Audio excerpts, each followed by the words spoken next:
Всем привет! Вы заглянули в мастерскую программу «Зеркальце». И, как всегда, с вами я, Юлия. И вместе со мной над чудесами рукоделия колдует Эльвина. Привет, привет!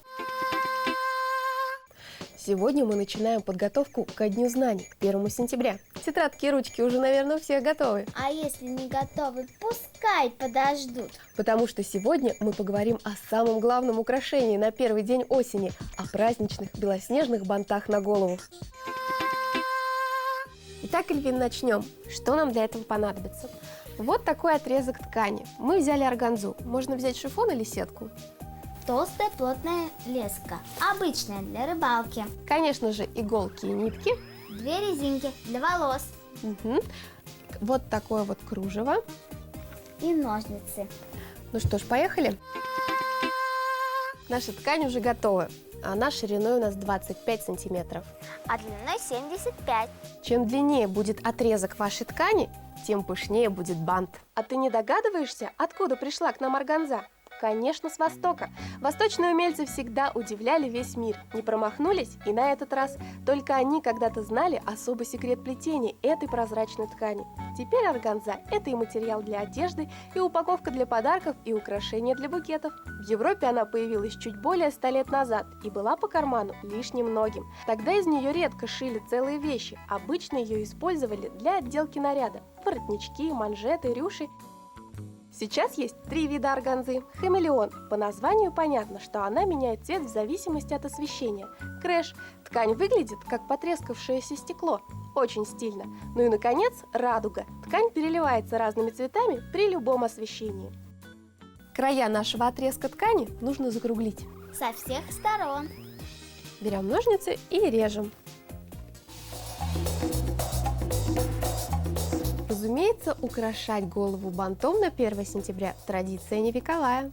Да и сам День знаний начали праздновать около 30 лет назад. Для истории это совсем немного. А вот 300 лет назад на Руси праздновали 1 сентября Новый год.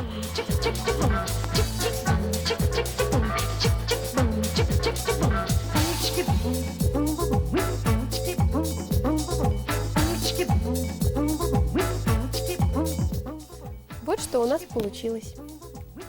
Круглые концы. Ну вот, края у нас готовы. Теперь берем леску.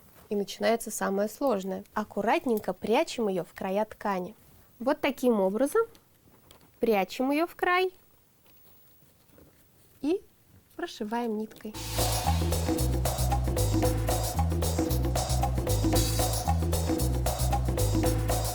Чтобы наша леска никуда не делась, мы прошиваем все это иголкой с ниткой.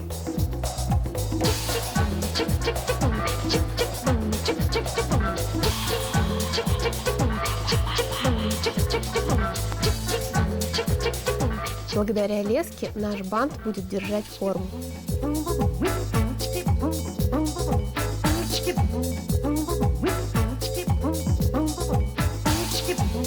Ну как, Эльвин, получается? Да. Казалось бы, школьник, он и в Африке школьник. Но если копнуть поглубже, можно увидеть, что в каждой стране мира школы разные, со своими странностями. Например, в Японии ученики не делятся на сильных и отстающих. Учителя называют их ленивые и прилежные. А еще в Японии не бывает второгодников. В Финляндии остаться в классе на 2-й год вовсе не считается зазорным. Финны уверены, что к будущей жизни нужно подготовиться серьезно. Школьники в этой стране никогда не списывают и не подсказывают друг другу на контрольных. А если увидят, что кто-то это делает из одноклассников, обязательно сообщат учителю. Стучат. А дневников у них тоже нет. Учителя каждый месяц отправляют родителям фиолетовый листок бумаги с оценками. И, между прочим, уровень знаний финских школьников считается самым высоким в мире. А вот в Германии у школьников нет возможности сравнивать свои оценки с оценками одноклассников, потому что учителя их ставят молча, не произнося вслух. Так что оценка за год может оказаться настоящим сюрпризом. Но самая суровая дисциплина – это в китайских школах. Исключают каждого навсегда, кто пропустит без уважительной причины 12 уроков. Ужас, я им не завидую.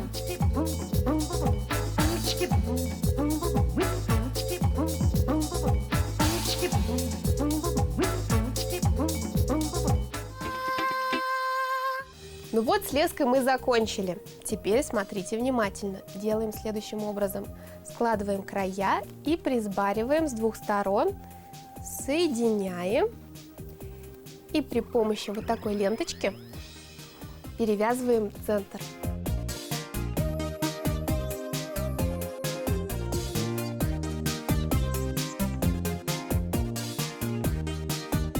Центр перевязали лентой. Теперь выравниваем наш бантик. И сюда же мы крепим резиночку.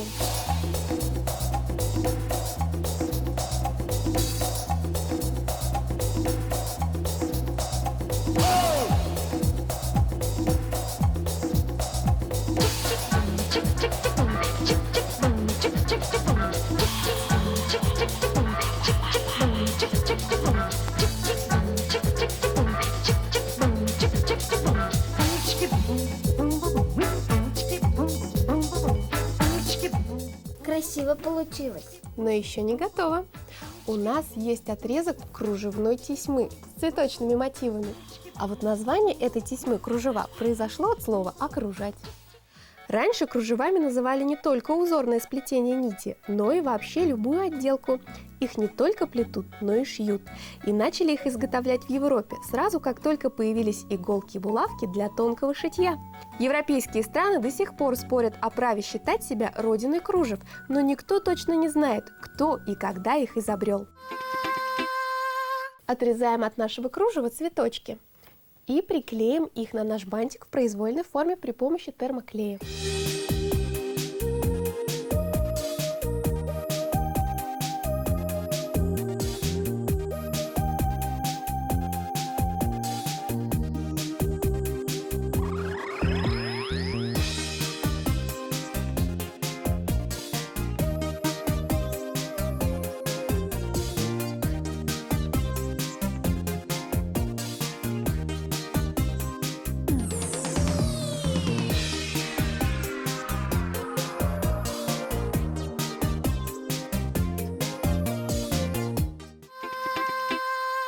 Конечно, сейчас можно купить любой бантик. Но такой, как у нас, можно сделать только своими руками. Давай вспомним, как делать наши украшения для прически. Мы закруглили углы куска ткани размером 75 на 25 сантиметров. По краю вшили толстую леску, присборили по центру и закрепили лентой. Чтобы бант держался на голове, вместе с лентой мы закрепили резинку для волос. Осталось украсить аппликациями из цветов. Для этого мы использовали термоклей. Главное, что он сделан с душой и выдумкой. Девчонки, дайте волю своим фантазиям. Подключайтесь к нам в следующий раз. И мы придумаем что-нибудь еще. Увидимся в зеркальце. Пока-пока.